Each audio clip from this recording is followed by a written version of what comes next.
Thank you all for coming so early and for allowing me to talk about parking. So actually this presentation is all about parking.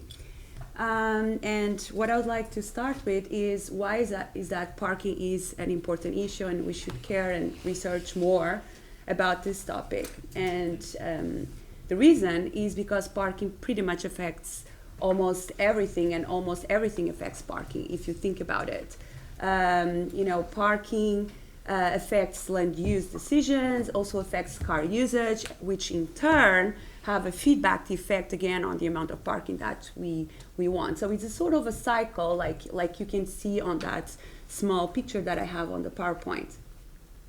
But aside, for example, from congestion, parking management is another useful tool that you can use to actually reduce traffic congestion. But parking also affects a series of other issues that people do care about and which we have already talked about also yesterday. For example, it affects climate change and air pollution. It does affect energy consumption.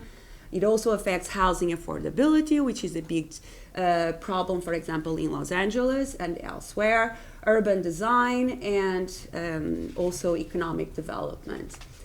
And I have here a very small story that pretty much compiles everything that I have basically explained in the paper that I have written for this roundtable. And that's basically what I'm going to be discussing more in detail in the rest of the presentation. So if you think about it, parking has all these implications in terms of the economic impacts, in terms of the environmental impacts. And even though parking is necessary, it should not be free. But what is the problem? The problem is that people expect free parking pretty much everywhere, at home, at the work sites, and pretty much in all the other various locations that you use on your daily basis. And why is this? The reason is mostly because parking is not supply, has a response to the market. It's basically mandated by regulations. And there is also a series of parking subsidies in place that also makes parking quite accessible at very low cost. So the fact that parking is required by mandate implies that parking is actually bundled with most of the land uses, and the fact that we have parking subsidies, which basically entail free parking or parking at very low rates, this basically collectivize parking costs at the expense of non-drivers. But providing basically parking to all these different types of land uses is quite expensive. And the main implication of how expensive parking can be is that it will increase development costs, which in turn are going to be capitalized in higher rental and property values, which in turn are also capitalized in increases in the product and service prices and lower wages. Another implication that we also observe is that because parking is so expensive to provide, a lot of the times developers are forced to basically relocate development to areas where land prices are a lot less expensive, but these are also areas that are not very attractive in terms of providing public transit. So there is a trade-off here because they try to comply with the mandates, but by shifting development elsewhere, in particular in areas where it's not as costly to actually supply parking, but on the other hand, these areas where you're shifting development are not really areas prepared to incentivize people to use alternative modes to the car. So basically what we see is that, yes, there is free parking pretty much everywhere, but the reason why there is free parking is because everything else that you're paying is actually much more expensive. And free and subsidized parking and parking availability in lots amounts basically affects two important features. It affects how people make travel choices. So in terms of your commuting, which travel mode should I take? The public transit, active commuting, should I take the car, right? And also affects urban form. And what I'm going to do next is I'm going to basically provide evidence for basically all these different aspects that I just mentioned in this very brief summary that I just have done with data from Los Angeles. And I'm going to focus mostly in Los Angeles County and the city of LA. And what this map shows you is basically my study area. So the green part of the map represents LA County. The pink area, which is a big chunk of the county, is the city of Los Angeles. And I have already highlighted for you the downtown area, because I know it's impossible to read what's on that PowerPoint slide. So I've already basically highlighted on the map where the downtown LA is located, because this is actually the primary central business district of basically the county, and in particular the city. Okay, so what can we say about LA County? Okay, yes, LA is mostly known for the good weather, for surfing, for a very, relaxing lifestyle, but it's also very well known for its traffic congestion, which is a huge headache for the residents and visitors, and for its auto dependence. And if you want to have, an idea of how bad congestion is in this region, actually the 2019 Urban Mobility Report has already shown that the LA, Long Beach, Anaheim urban area is basically the worst area in terms of congestion for the entire country. And in terms of the negative effects, we know that the annual traffic delay per driver in this region is 119 hours. The excess of fuel per commuter because of congestion is around 35 gallons. And the congestion cost per driver amounts to more or less $2,400. So congestion is really a huge problem in the county, and in particular in the city of Los Angeles. But the county is also well known for all the freeway mazes. Basically, the county has more lane miles of arterials, highways, and interstates than per square mile than many other U.S. metro areas. And another feature that also characterizes the county is that it has a lot of abundant and free parking pretty much everywhere. So if you want to have an idea of how much parking exists, as of 2010, there were around 18.6 million spaces spread out throughout the county, as you can see in this map. And most of these parking spaces were provided for non-residential uses. The greatest densities of parking are still in the central core of the county, which is represented by that kind of dark brown area in the map. Okay, now, so what we can observe is that when we investigate, for example, the inventory that exists for LA County, which is something that is quite recent, it's from 2015, we see that there is really too much parking everywhere in the county. And what is interesting also about LA is that this abundant parking is mostly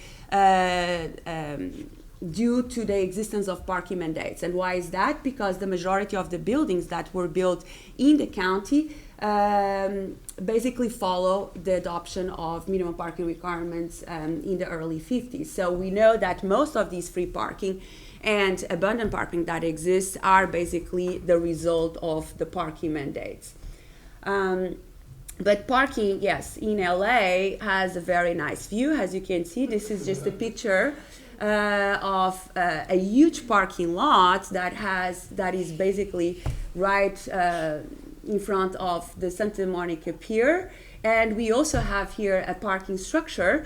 That's the parking structure that I am referring to, this part here, where you see the cars, which is right across the Walt Disney Center in downtown Los Angeles. This parking facility in particular no longer exists. It's now being developed to actually give place to this huge project called the Grand, which is part of the recent redevelopment efforts for the downtown area to provide more mixed uses in this part of the city.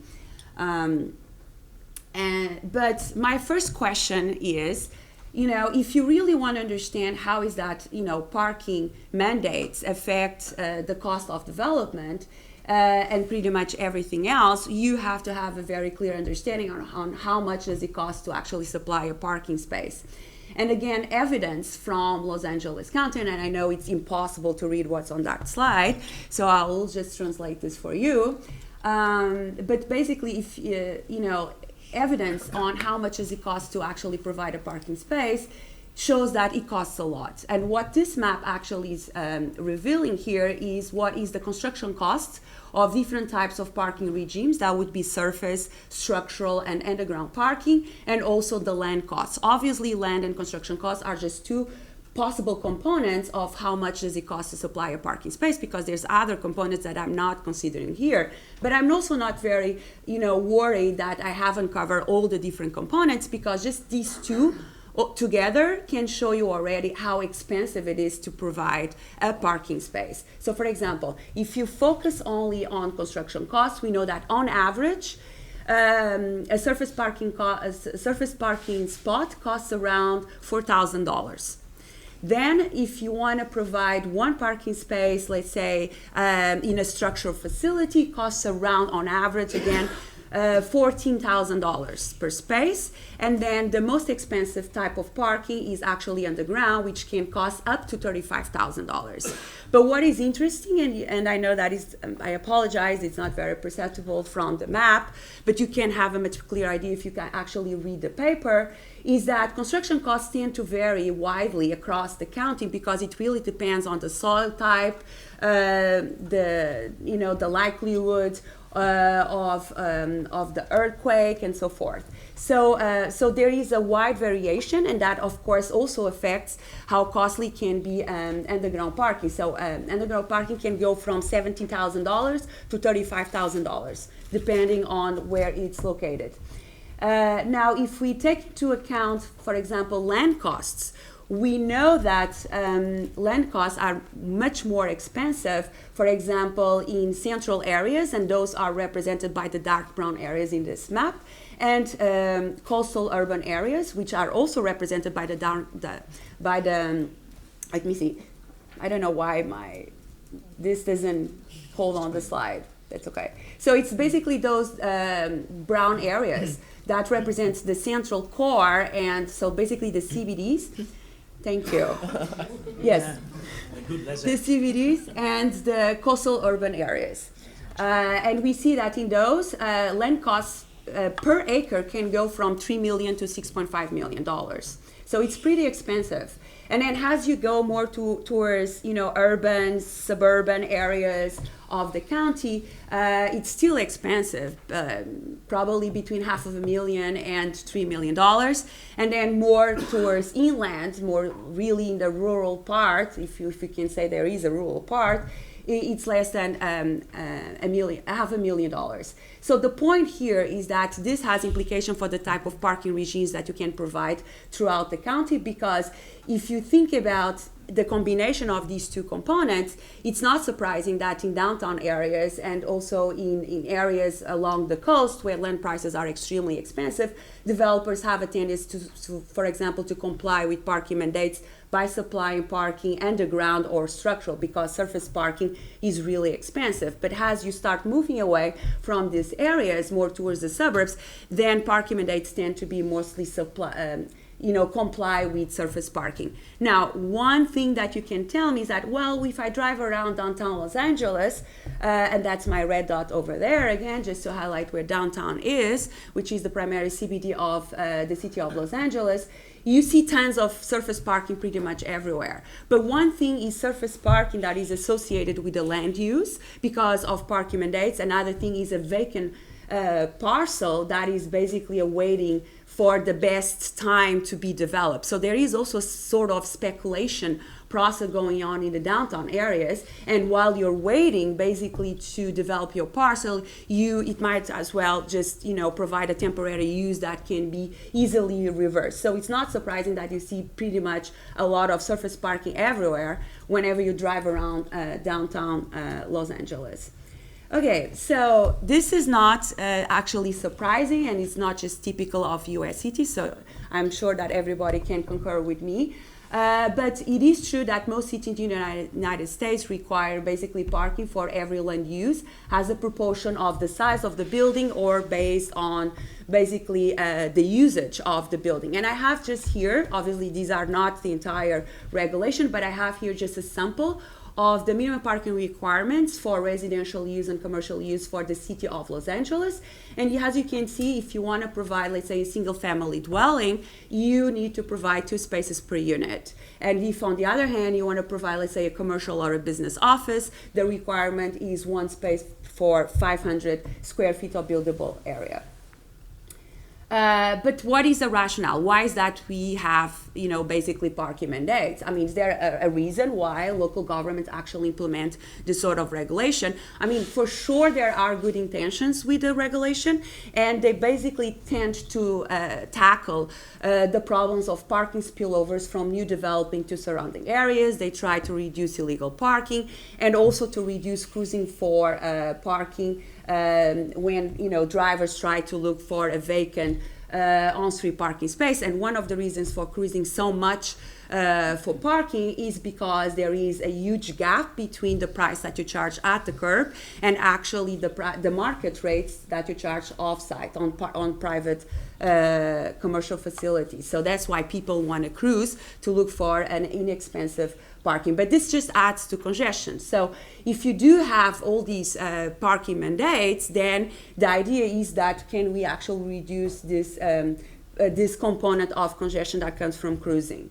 Well, what is the problem then? The problem is these parking mandates basically follow a guessing game. And the reason is because there is no connection whatsoever to what the market wants or to any of the locational features of the project sites. And the reason is because most of these parking mandates either rely on whatever nearby cities are actually applying, so there is a copycat sort of mechanism going on here, or they're just based on these manuals, these parking generation rates of these ITE manuals, which basically track the amount of parking in suburban areas where there is abundant parking, there is no really access to public transit. And the implication of this sort of setting the parking mandates is that they tend clearly to overestimate the necessary amount of parking that should be put into place, for example, in urban contexts and also in areas that are well served by public transit. Now, what I have here is basically a table that tries to understand, this is just back of the envelope, some calculations to understand, what is actually the cost of complying with parking mandates. And what we see here is that, and I have here just a little illustration. Obviously, you can do the exercise for other types of land uses. Here, I'm just trying to understand what would be the cost of complying with parking mandates in the city of Los Angeles for, let's say, an office building that has associated underground parking, right? And what we see is that on average, you would add to the cost of development an office building with underground around 48%. So it does add to the cost of development. One other interesting feature when you look at this table is that, yes, 48% is the average impact. But the problem when you look at averages is that it tends to mask a lot of the heterogeneity that you observe even within a city.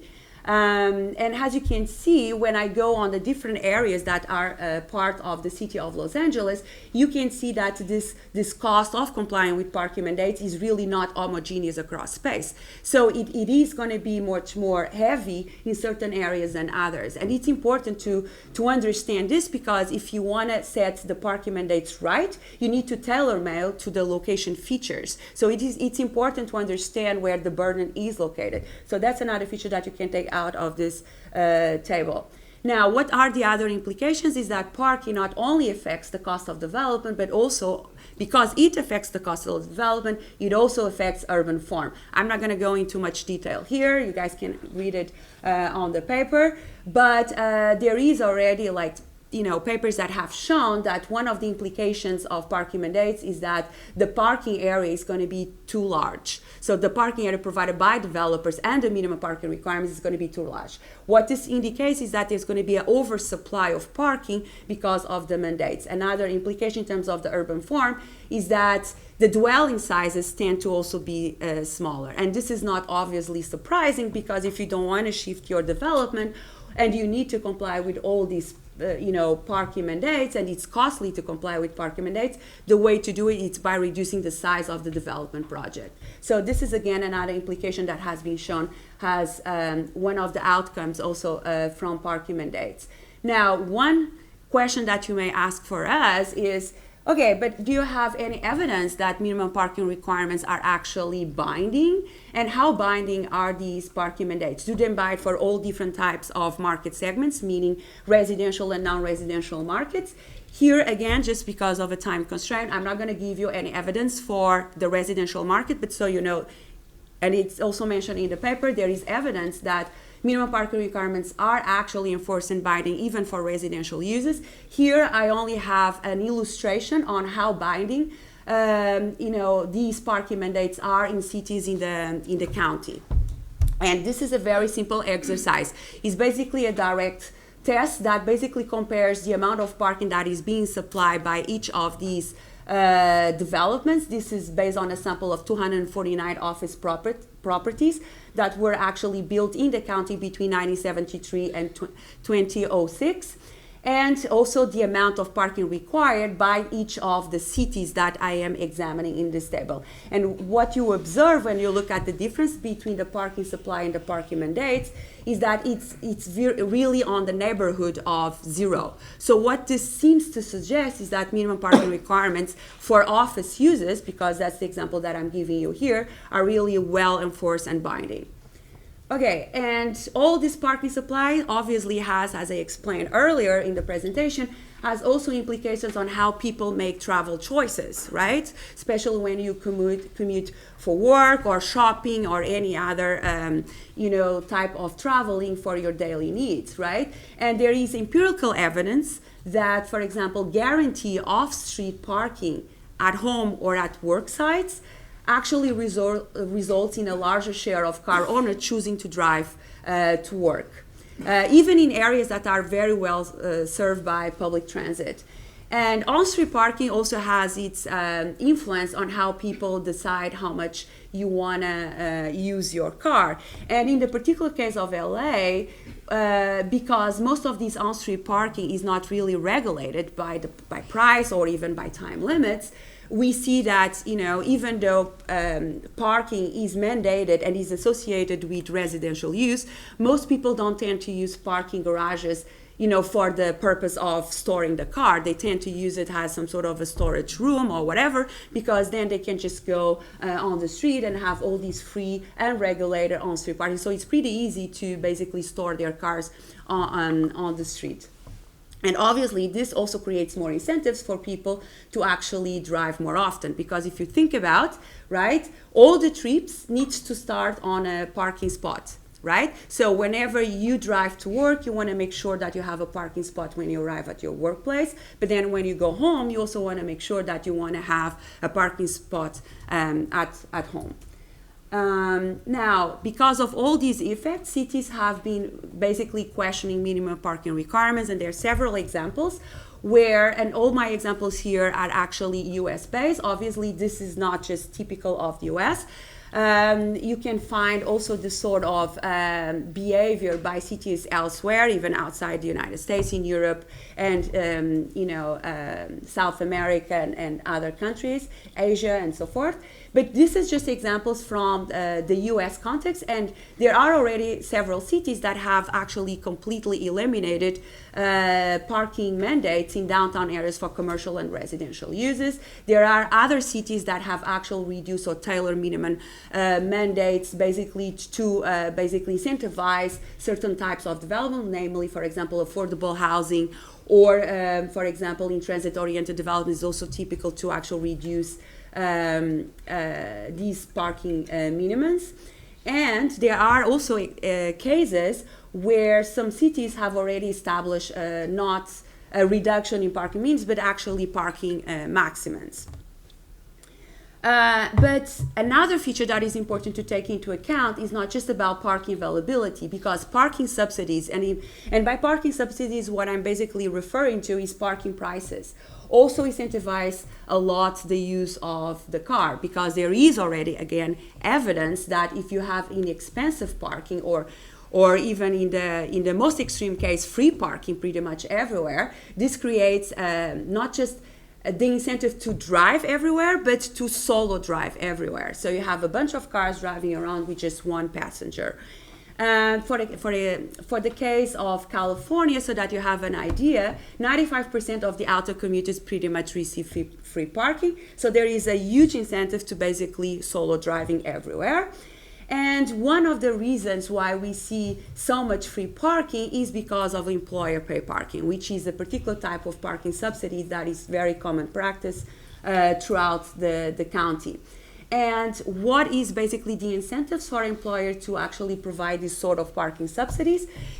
So employer pay parking is what we call a qualified fringe benefit that is not taxed, and the implication for employers of providing this subsidy is that allows them to basically cut on the salaries that you're paying actually for the workers, and also save on the payroll because it's a fringe benefit without actually making the employees worse off. It is also another strategy to basically retain the best employees you want.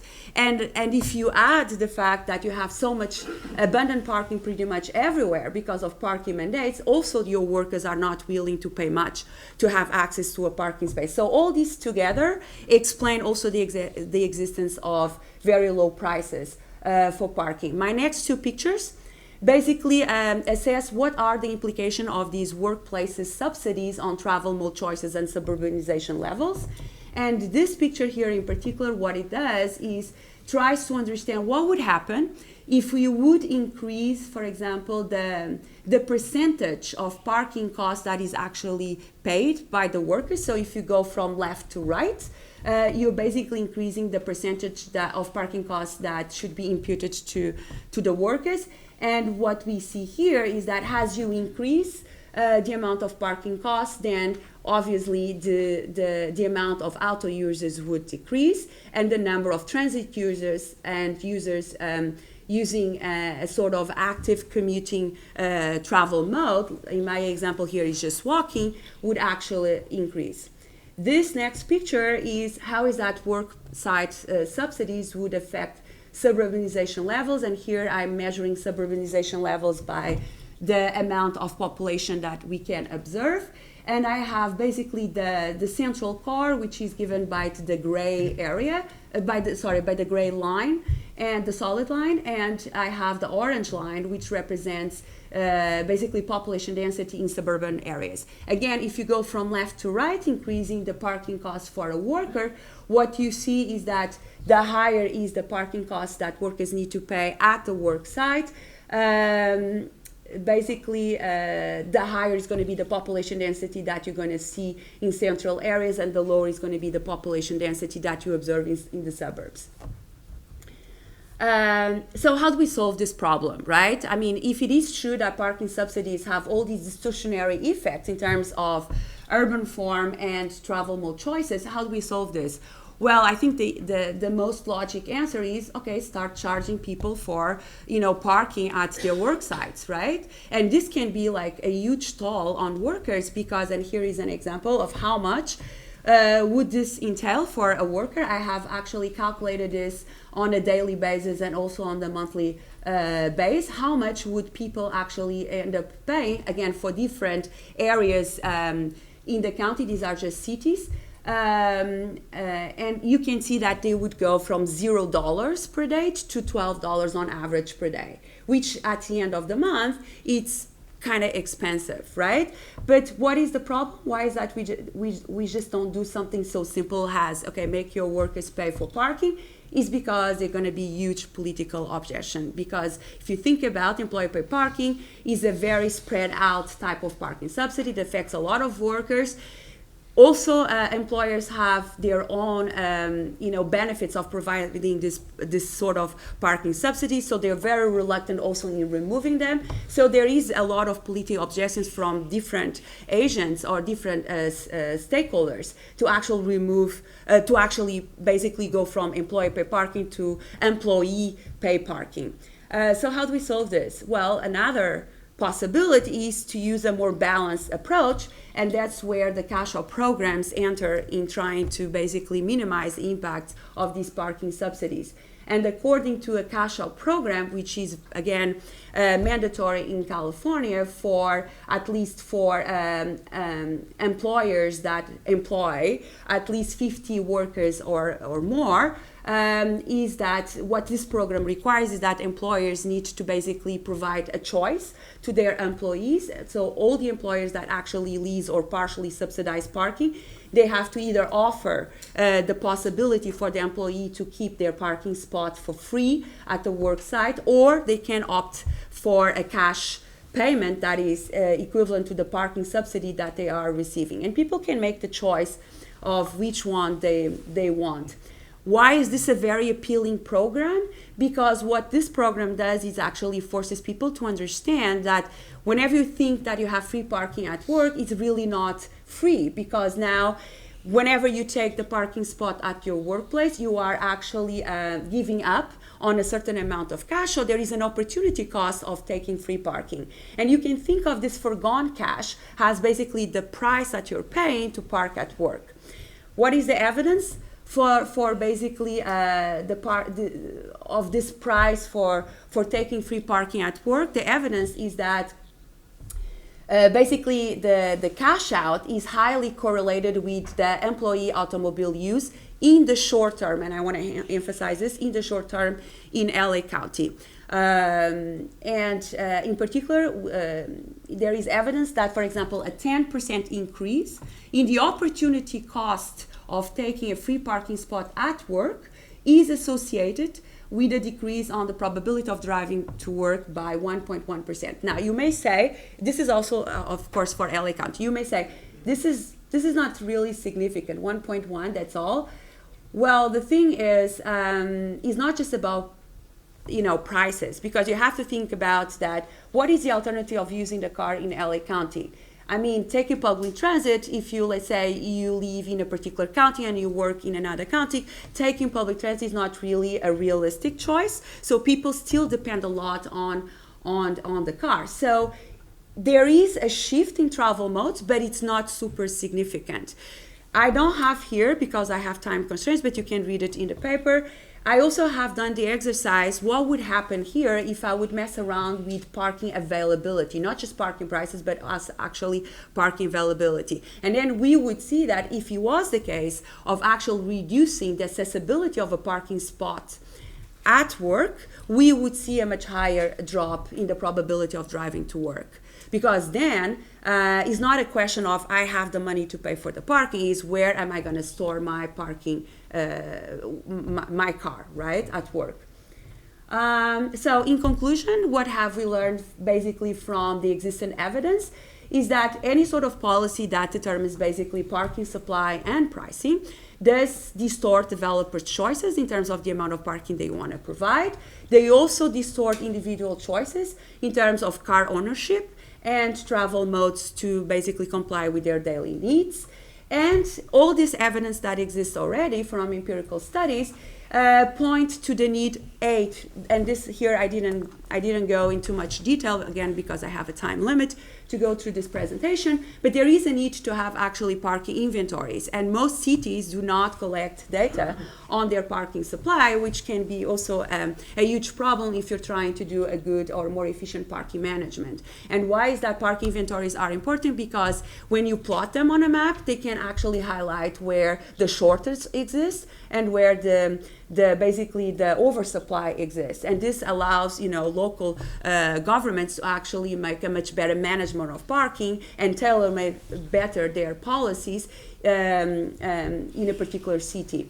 So it's important to actually collect data on parking supply, which is something that most cities don't do, even though parking mandates are part of the zoning tool of most cities. Another evidence is that, yes, just, parking minimums are so distortionary, as I've already illustrated on the previous PowerPoints, that what you should do is just reform them, right? And that's basically the path that most cities are actually taking, either to eliminate parking minimums, reduce them in certain areas, or basically move from minimum to parking maximums. Another example is, parking subsidies.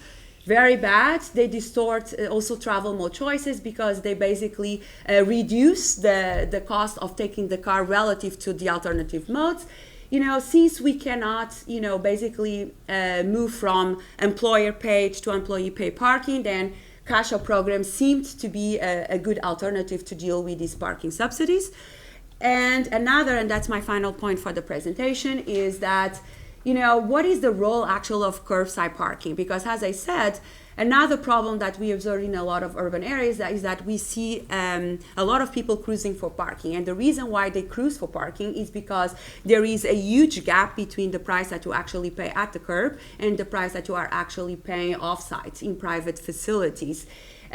So if you can actually charge properly, curbside parking, you can also reduce this component of congestion. And what would be a policy to do this? Actually, not LA, well, kind of. But San Francisco is mostly well known for the demand-based pricing at the curve. They have a very good experience with that program. And basically what they do is they basically price curve pricing in order to leave 1 to 2 spots always open, just so that there are actually no shortages in parking. And if on top of this you can actually manage somehow the spillover parking problems that might exist from having visitors taking places from nearby land uses that you shouldn't. So if you can actually control for that, then parking mandates are really redundant. They serve no purpose. But again, implementing the market prices at the curbside parking, again, is not very easy task. People are very reluctant in accepting, to pay for parking at the curb because they think they have the right to a parking space at the curb.